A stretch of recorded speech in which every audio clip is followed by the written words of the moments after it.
Hello everyone. हम Indian polity पढ़ रहे थे। तो इंडियन पॉलिटी में हमने स्टार्ट किया था फंडामेंटल राइट्स को। तो फंडामेंटल राइट्स में हमने लास्ट क्लास में पढ़ा था आर्टिकल 32 को, जो था हमारा राइट टू कॉन्स्टिट्यूशनल रेमेडीज। तो फंडामेंटल राइट्स में हमने आर्टिकल 14 से लेके 18 तक कवर कर लिया है, जो है हमारा राइट टू इक्वलिटी।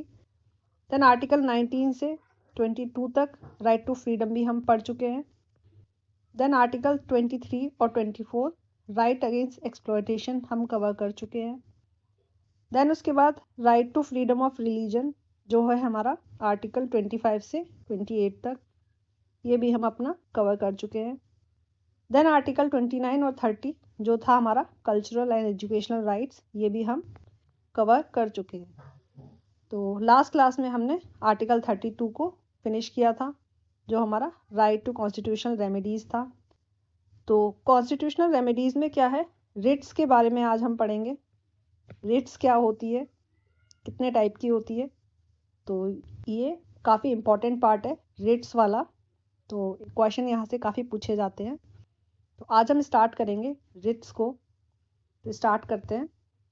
तो राइट टू कॉन्स्टिट्यूशनल रेमेडीज़ में जो था हमारा आर्टिकल 32, तो यहाँ पे हमने मेंशन किया था रिट्स को।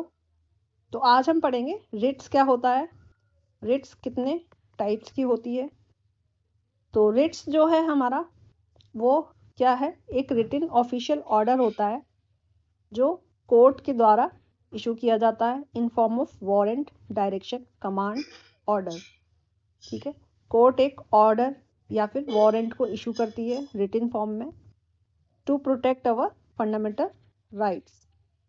रिट्स, तो रिट्स क्या होता है, रिटन ऑफिशियल ऑर्डर होता है जो कोर्ट इशू करती है in form of warrant, direction, command, order. Official order होता है और ये किस लिए होता है, फंडामेंटल राइट्स को प्रोटेक्ट करने के लिए एक ऑफिशियल ऑर्डर कोर्ट के द्वारा इशू किया जाता है in form of warrant, command, order, कुछ भी हो सकता है। तो सुप्रीम कोर्ट और हाई कोर्ट को ये पावर मिली है रिट को इशू करने की। और कितने टाइप के होते हैं रिट्स, 5 टाइप के होते हैं। तो सुप्रीम कोर्ट और हाई कोर्ट के अलावा क्या होता है, अदर कोर्ट होती हैं जो लोअर कोर्ट होती हैं, इनके अलावा सुप्रीम कोर्ट और हाई कोर्ट के अलावा भी कुछ कोर्ट होती हैं जिनको डिस्ट्रिक्ट कोर्ट बोलते हैं, ठीक है, लोअर कोर्ट बोलते हैं। तो वो भी क्या है, रिट्स को इशू कर सकते हैं अकॉर्डिंग टू आर्टिकल 32। आर्टिकल 32 को एम्पावर में लाके रिट को ये इशू कर सकते हैं। और ऐसा कौन कर सकता है, सिर्फ पार्लियामेंट ऐसा कर सकती है। तो अकॉर्डिंग टू आर्टिकल 32 पार्लियामेंट क्या है, एम्पावर कर सकता है any other court to issue these writs. तो ये रिट्स जो है अदर कोर्ट भी इशू कर सकते हैं अकॉर्डिंग टू आर्टिकल 32। और सुप्रीम कोर्ट और हाई कोर्ट तो कर ही सकते हैं आर्टिकल 32 के अकॉर्डिंग। तो रिट्स का ऑरिजिन कहाँ से हुआ था इंडिया में, इंडिया में जो था रेगुलेटिंग एक्ट 1773 जो था, वहाँ से क्या है रिट का ऑरिजिन हुआ था। ये ऑरिजिन इसलिए हुआ था क्योंकि 1773 में ही क्या था, सुप्रीम कोर्ट बना था, कहाँ पे, कैलकाटा में। ये हम रेगुलेटिंग एक्ट 1773 हम डिटेल में कवर कर चुके हैं। तो ये वहाँ पे अच्छे से बताया गया है कि सुप्रीम कोर्ट का ऑरिजिन कैसे हुआ था। तो 1773 रेगुलेटिंग एक्ट के थ्रू सुप्रीम कोर्ट की स्थापना हुई थी कैलकाटा में। और सुप्रीम कोर्ट के ऑरिजिन के साथ ही साथ रिट का भी ऑरिजिन हुआ था 1773 में। तो ओरिजिनली देखा जाए तो रिट का ऑरिजिन जो है वो इंग्लैंड से हुआ था, इंग्लैंड में हुआ था, भारत में नहीं हुआ था। तो ये कॉन्सेप्ट जो है रिट्स का वो इंग्लैंड का है। तो रिट्स का ऑरिजिन जो था वो मिडिवल टाइम्स में हुआ था, इंग्लैंड में हुआ था, जो आज हम यूनाइटेड किंगडम देखते हैं। तो वहाँ पे क्या हुआ करता था, राजा हुआ करता था। राजा क्या है, राजा के अंडर में उसकी प्रजा हुआ करती थी यहाँ पे, ठीक है, उसके लोग हुआ करते थे जिन पे उसका राज हुआ करता था, जिन पे ये रूल किया करता था राजा। तो यहाँ पे जो लोग हुआ करते थे वो जस्टिस मांगने के लिए कहाँ जाएंगे, राजा के पास ही जाएंगे, क्योंकि सर्वे सर्वा यहाँ पे राजा ही हुआ करता था, राजा से ऊपर कुछ नहीं हुआ करता था। तो अगर किसी भी चीज़ में जस्टिस लेना है या फिर अपनी प्रॉब्लम लेके कहीं पे जाएंगे लोग, तो वो राजा के पास ही जाएंगे। तो यहाँ पे अब जस्टिस लेने के लिए लोग क्या है, पीपल जाते थे राजा के पास।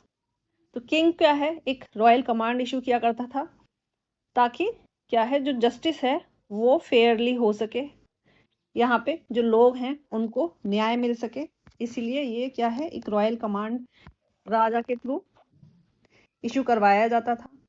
तो यहाँ से क्या है, इंग्लैंड से इसका ओरिजिन हुआ था रिट का। देन क्या है, सुप्रीम कोर्ट आया भारत में, कलकत्ता में, जो 1773 में आया था। अभी हमने देखा था रेगुलेटिंग एक्ट 1773 के थ्रू आया था सुप्रीम कोर्ट कलकत्ता में। तो यहाँ पे क्या है, ये जो सेम पावर जो हुआ करती थी रॉयल कमांड देने की, जो राजा दिया करता था, ठीक है, किंग के कोर्ट से आया करता था रॉयल कमांड, ये सेम पावर यहाँ पे सुप्रीम कोर्ट को दे दी गई। क्योंकि सुप्रीम कोर्ट बनाया ही गया था लोगों को जस्टिस देने के लिए, न्याय देने के लिए, उनकी प्रॉब्लम सॉल्व करने के लिए। तो अगर किसी इंसान को कोई परेशानी है तो वो कहाँ, सुप्रीम कोर्ट जा सकता है जस्टिस मांगने के लिए, न्याय मांगने के लिए। तो ये जो सेम पावर थी रॉयल कमांड इशू करने की, जो किंग किया करता था, वो 1773 में सुप्रीम कोर्ट को मिली। ठीक है, तो यहाँ पे 1773 में इंडिया में ऑरिजिन होता है रिट्स का, सुप्रीम कोर्ट का। देन इसके बाद 1801 में बॉम्बे में हाई कोर्ट को बनाया गया और 1823 में मद्रास में हाई कोर्ट को बनाया गया। और सेम पावर, ये रिट इशू करने की पावर जो है, सिमिलर पावर इनको भी दे दी गई हाई कोर्ट को। तो इस तरह क्या है, सुप्रीम कोर्ट और हाई कोर्ट दोनों को ही रिट को इशू करने की पावर मिल चुकी है। देन आफ्टर क्या है, इंडिपेंडेंस। इंडिपेंडेंस के बाद क्या हुआ, 1947 के बाद क्या हुआ, जो आर्टिकल 32 था, जब हमारा संविधान बनाया गया तो आर्टिकल 32 को रखा गया, क्या है, मेंशन किया गया, यहाँ पे रिट्स को रखा गया आर्टिकल 32 में, जो क्या है, सुप्रीम कोर्ट को क्या है, पावर देता है रिट्स को इशू करने का। और आर्टिकल 226 जो है वो हाई कोर्ट को पावर देता है रिट्स को इशू करने का। बट यहाँ पे एक बहुत ही बड़ा डिफरेंस है सुप्रीम कोर्ट के रिट को इशू करने में, हाई कोर्ट के रिट्स को इशू करने में। वो क्या है, सुप्रीम कोर्ट जो है अगर रिट इशू कर रहे हैं तो वो according to article 32 fundamental rights के इशू को ही सॉल्व कर सकते हैं। अगर आपका कोई फंडामेंटल राइट हनन हो रहा है, एब्रोगेट हो रहा है, यानी कि छीना जा रहा है अगर कोई आपका फंडामेंटल राइट, तो आप सीधे सुप्रीम कोर्ट जा सकते हैं। तो आप क्या है, इस मैटर में सुप्रीम कोर्ट में जाके रिट पिटीशन वहाँ पे फाइल कर सकते हैं।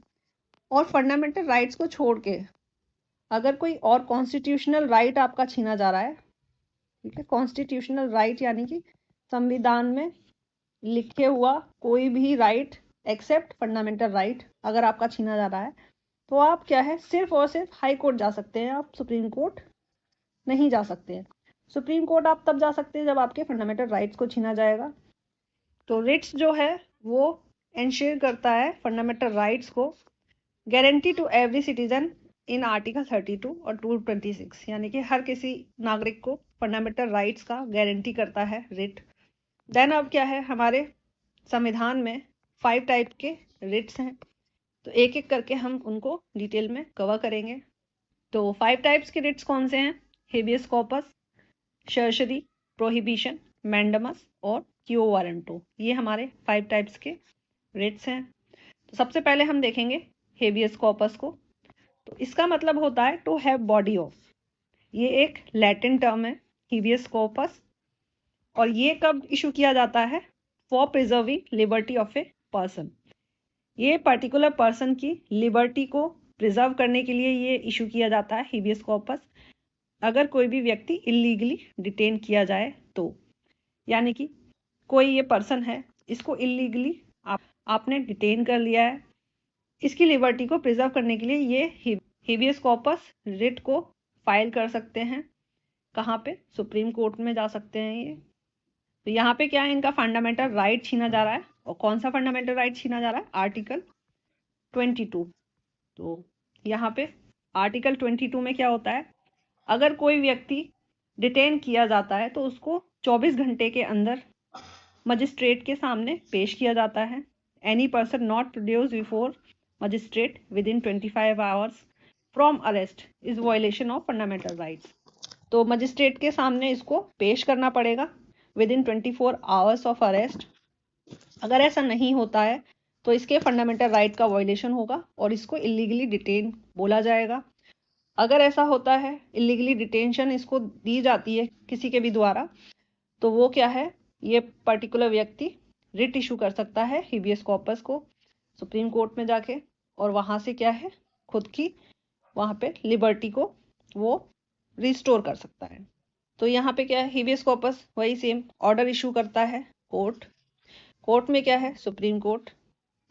तो एक पर्सन को अगर इलीगली डिटेन किया गया है किसी अनदर पर्सन के थ्रू या फिर किसी पब्लिक अथॉरिटी के थ्रू, इसको फ्री करने के लिए हिबियस कॉर्पस इशू किया जाएगा। तो यहाँ पे आप देख सकते हैं आर्बिट्री डिटेंशन अगर है तो हिबियस कॉर्पस को इशू किया जाएगा। यहाँ पे हिबियस कॉर्पस को इशू किसके अगेंस्ट किया जाता है, प्राइवेट इंडिविजुअल के अगेंस्ट भी किया जाता है और पब्लिक अथॉरिटी, यानी कि अगर कोई इंडिविजुअल पर्सन है, अगर ये डिटेन करता है इस पर्सन को, तो इसके अगेंस्ट भी क्या है, हिबियस कॉर्पस को फाइल किया जा सकता है। या फिर अगर कोई पब्लिक अथॉरिटी है उसके खिलाफ भी हिबियस कॉर्पस को इशू किया जा सकता है। देन उसके बाद देखते हैं मैंडमस को। तो मैंडमस क्या होता है, वी कमांड, इसका मतलब होता है वी कमांड, यानी कि कोई किसी को कमांड दे रहा है। तो कमांड देने का जो काम है वो क्या है, कोर्ट ही कर सकती है, कोई भी इंडिविजुअल पर्सन किसी को भी कमांड नहीं दे सकता है। इशूड बाय कोर्ट, कोर्ट के थ्रू ये इशू किया जाता है मैंडमस को टू पब्लिक ऑफिशियल, ठीक है, पब्लिक ऑफिशियल के खिलाफ ये किया जाता है to perform his official duties. अगर कोई अपनी ऑफिशियल ड्यूटीज को नहीं सही से नहीं पूरी कर रहा है तो क्या है, उस पब्लिक ऑफिशियल के अगेंस्ट में ये मैंडमस रिट को फाइल कर सकते हैं।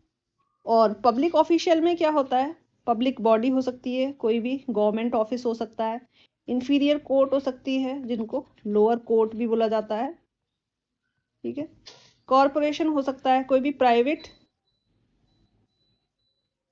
प्राइवेट कंपनी हो सकती है, गवर्नमेंट हो सकता है, या फिर कोई भी ट्राइब्यूनल हो सकती है। तो यहाँ पे क्या है, एग्जाम्पल देख लेते हैं। जैसे कि कोई यहाँ पे एक गवर्नमेंट पोस्ट है, ठीक है, वैकेंसी निकली, कोई भी गवर्नमेंट वैकेंसी है, कोई भी निकली है, तो यहाँ पे इस वैकेंसी को फुलफिल करने के लिए एक फेयर एग्जाम होना चाहिए, एक फेयर कंपटीशन होना चाहिए। बट क्या था, यहाँ पे एक प्रॉपर नोटिफिकेशन नहीं दिया गया गवर्नमेंट अथॉरिटीज की तरफ से, और इस पोजीशन को क्या है, ऐसे ही किसी को भी दे दी गई। तो ऐसे ही अगर ये पोजीशन अगर किसी को दे दी गई तो ये तो इलीगल है और आर्टिकल 19 का वायलेशन है, जो बोलता है हमारा right to practise any profession. तो यहाँ पे क्या है, कोई ये व्यक्ति है, इसको क्या है, ये डिजर्विंग कैंडिडेट है, बट इसको क्या है, यहाँ पे इस वैकेंसी पे कॉम्पीट करने का इसको चांस ही नहीं मिला। तो ये क्या है, अपने एक रिट फाइल कर सकता है कोर्ट में जाके, यहाँ पे जाके कोर्ट में जाके रिट फाइल कर सकता है और बोल सकता है कि ये जो पर्टिकुलर गवर्नमेंट वैकेंसी थी, यहाँ पे क्या है, प्रॉपर फेयर और फाइन क्या है, कंपटीशन नहीं हुआ है, और जिसकी वजह से मैं डिजर्विंग कैंडिडेट हूँ और मुझे क्या है, वहाँ पे चांस नहीं मिला वहाँ पे कॉम्पीट करने का।